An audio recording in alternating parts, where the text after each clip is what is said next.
Good evening. You're watching CTV News for this rainy Wednesday, September 30th. I'm Gina Barty. And I'm Patricia Valone. Thank you for joining us tonight.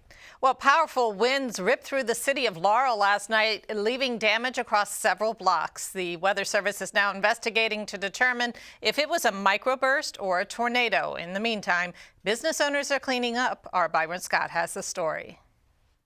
I just had a phone call this morning about 7:45. One of my tenants called, said there was a lot of water damage in the building. Nellie Sarkissian has owned this building at the corner of Main Street and Washington Boulevard in Laurel for 35 years. Both floors, first floor and second floor. 3 of the 4 businesses in her building were damaged during last night's storm. This was all water on the floor. This room and also the other room. So the tenants, they cleaned up as much as they can.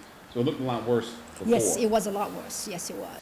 The Weather Service is investigating whether a microburst or tornado sliced through Laurel. There are downed trees, roof damage on several buildings, including Sarkissian's. So what are you guys going to do next? What happens next?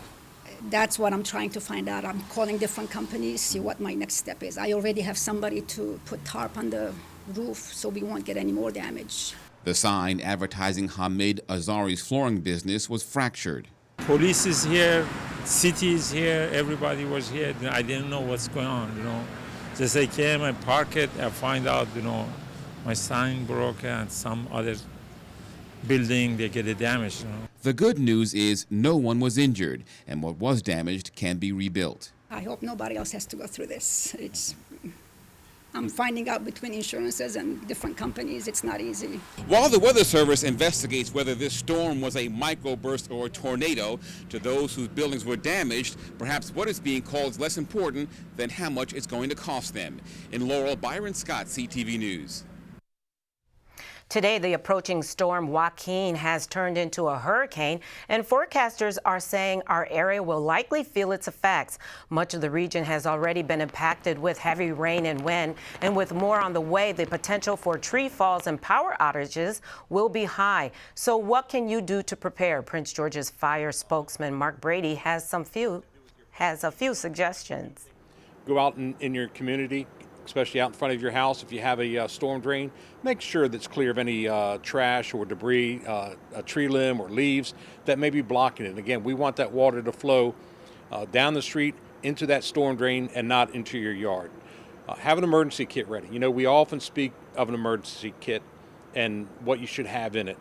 For this particular storm, we hope that you would have some type of flashlight or lantern that is battery operated. When weather like this hits, we always tell people to stay informed, stay ready, and stay safe.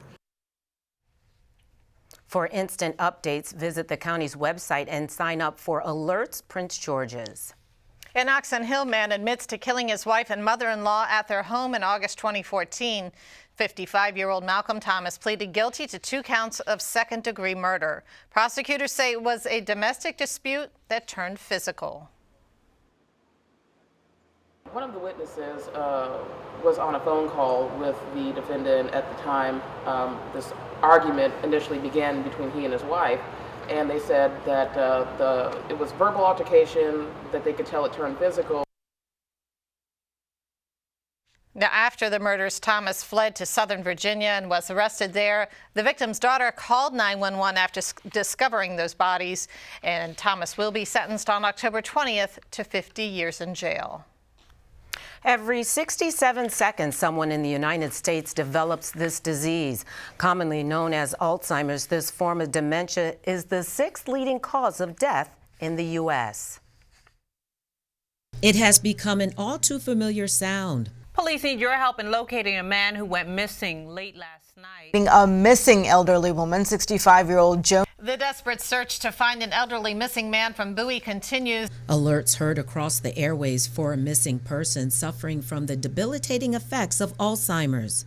It's a brain disease that is degenerative, attacks the brain cells, and basically the brain doesn't function as it's designed. It's estimated over 5 million people in the U.S. have the disease or another form of dementia. Maureen Charlton from the Alzheimer's Association says it's an illness that doesn't discriminate and can strike anyone. And we do know that women tend to be affected more than men. Some of that may be to the fact that women live longer. There tends to be a higher incidence also in African American and Hispanic populations. Again, some of that may be related to some other health-related issues. Those populations tend to be at higher risk for diabetes, stroke, and other heart disease, and so those are risk factors for the disease. But beyond that, age is our biggest risk factor. So the older you are, the more likely you are to get it. So really everybody is at risk. It attacks 1 out of every 3 seniors with no prevention or cure. There's not a cure. There are some treatments that are helpful in helping the brain function better, but they do not stop the disease. They're not disease-modifying medications, and there's no way to prevent or cure it at this time.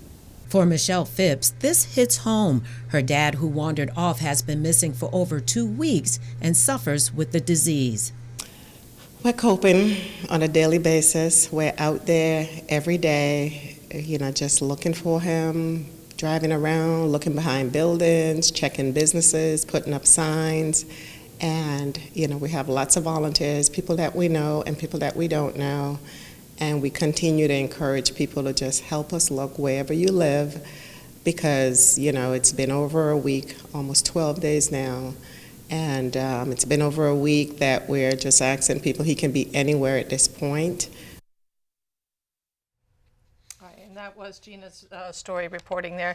Well, direct federal oversight is needed for D.C.'s rail system. That, according to an urgent recommendation issued by the National Transportation Safety Board earlier today. It's requesting that the Federal Railroad Agency become the watchdog for the subway system. The Transit Authority has had a series of long-running problems in recent years. Back in January, a passenger died in a smoky tunnel near the L'Enfant Plaza station. The current supervising body for WMATA is the Tri-State Oversight Committee. The NTSB says that the panel lacks the authority to levy fines and has no regulatory or enforcement authority. A Greenbelt man is arrested in connection with a child abuse incident on a metro train. Authorities say 37-year-old Espinosa Lopez exposed himself and inappropriately touched a teenage girl aboard a Green Line train on September 11th. The incident allegedly occurred at the Georgia Avenue Petworth station as Lopez sat next to the 13-year-old. A hearing on the felony child abuse charges is scheduled for Friday. And you're watching CTV News. I'm Gina Barti. And I'm Patricia Valona.